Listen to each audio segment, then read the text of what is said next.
E se a sua mente estiver te enganando? É interessante nós observarmos como a mente do ser humano é como um emaranhado de emoções e situações, experiências que acabam nos levando à formação de um caráter, à formação de uma ideia, à formação de um ser. Porém, qual seria o resultado de todas essas ações em um cérebro ainda em desenvolvimento? Eu quero falar com você hoje sobre a mente infantil. Por que esse detalhe é tão importante? A mente infantil ela é uma mente ainda em desenvolvimento. Ela é uma mente onde está se formando. Partes fisiológicas do cérebro ainda estão em desenvolvimento, ainda estão se consolidando na mente dessa criança, formando o que nós teremos num adulto como um cérebro desenvolvido. Parte desse cérebro em desenvolvimento seria a parte do seu córtex pré-frontal. Qual a importância dessa parte no desenvolvimento da criança? Enquanto o nosso cérebro reptiliano é o primeiro praticamente a ser formado na criança, fazendo com que ela haja instintivamente de uma maneira simples, o córtex pré-frontal ele é o responsável pelas análises finas por parte daquele ser. A partir do momento em que o córtex pré-frontal ainda não está formado nessa criança, nós temos então um ser que é capaz de decidir,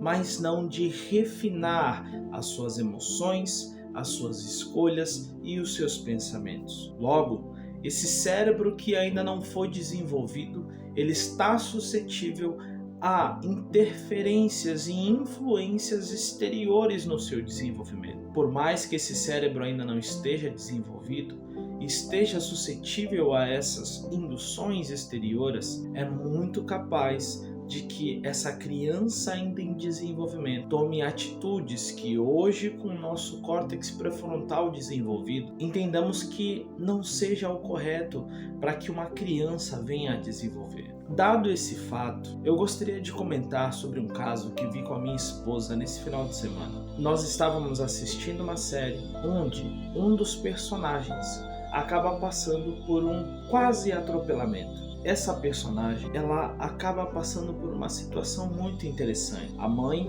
ao ver que essa criança sofreu esse atropelamento, a leva até o hospital. E chegando no hospital, ela passa por toda uma análise clínica. E na análise clínica constata-se que 1. Aquela criança não estava conseguindo se mover. 2. Essa criança não apresentava hematomas de colisão. 3. Essa criança não apresentava sinais de atropelamento. 4. Ela realmente apresentava sinais de que não conseguia se locomover. Foram feitos alguns testes com a criança e chegou-se à conclusão de que a mãe daquele personagem estava influenciando no resultado corpóreo da criança. Olha que interessante. A criança não conseguia andar, o corpo dela realmente não conseguia mover os membros inferiores, porém, a origem daquele problema não era fisiológico. A origem daquele problema era 100% psicológico,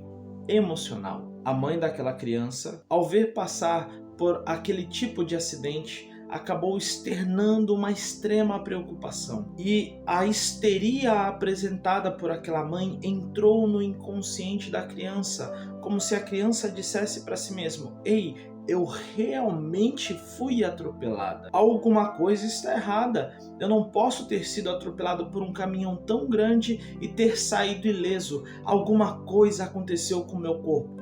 Ela para de andar. Quer dizer, uma influência externa acabou resultando em um sinal interno no corpo daquela criança. Por que eu trago todos esses fatos? Para mostrar para você que uma doença psicossomática, um sinal psicossomático, ou seja, uma ação que começou na emoção, acabou refletindo no corpo. E como eu trago isso para a nossa vida? Quantos de nós, quando vamos trabalhar, nós nos sentimos às vezes doentes? Ou quando estamos no trabalho, nós temos extrema dor de cabeça, enjoos, vômitos, traços fisiológicos são sintomas fisiológicos que nós não temos a sua origem no fisiológico. Quantas pessoas estão no trabalho sempre enjoado e sempre com problemas. E quando nós vamos ver, faça um exame, não há bactérias, não há vírus, não há anormalidades, senão algo emocional. O que a TRG aponta para a gente acerca disso? Ela aponta que, ainda que nós tenhamos este enjoo, seriam como situações ao qual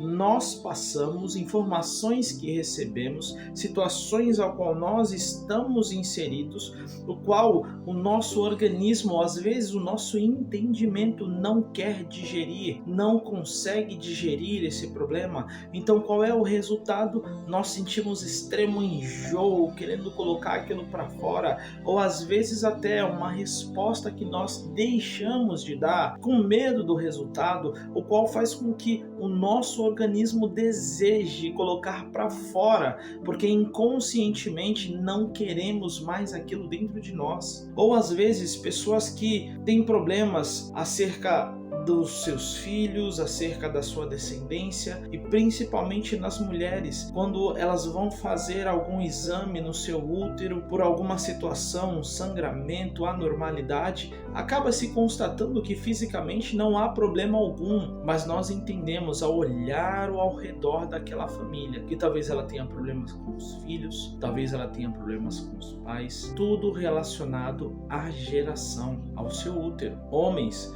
que têm o mesmo problema e acabam sentindo dores pélvicas, dores nas suas partes íntimas, sem entender o porquê. Isso também é um traço psicossomático. Algo mais claro que todos conhecem: gravidez psicológica. O corpo da mulher acredita tanto que ela está grávida que os seus seios produzem leite, o seu abdômen dilata, o seu útero cresce. Nós pensamos realmente: nossa, essa mulher está grávida, olha o tamanho da barriga dela. Quando você vai fazer um ultrassom, você vê que lá dentro só tem bolsas de água. Isso quer dizer que o corpo reagiu a uma ideia que a mente gerou. Quantos de nós não estamos fazendo a mesma coisa com os nossos filhos? Eu trago esse traço porque talvez o seu filho não querer ir para uma escola, talvez o seu filho não querer entrar em um determinado curso, talvez o seu filho não querer ir para a casa de algum parente, é um sinal claro de que algo errado está acontecendo e nós precisamos estar atentos. Nós pais somos fundamentais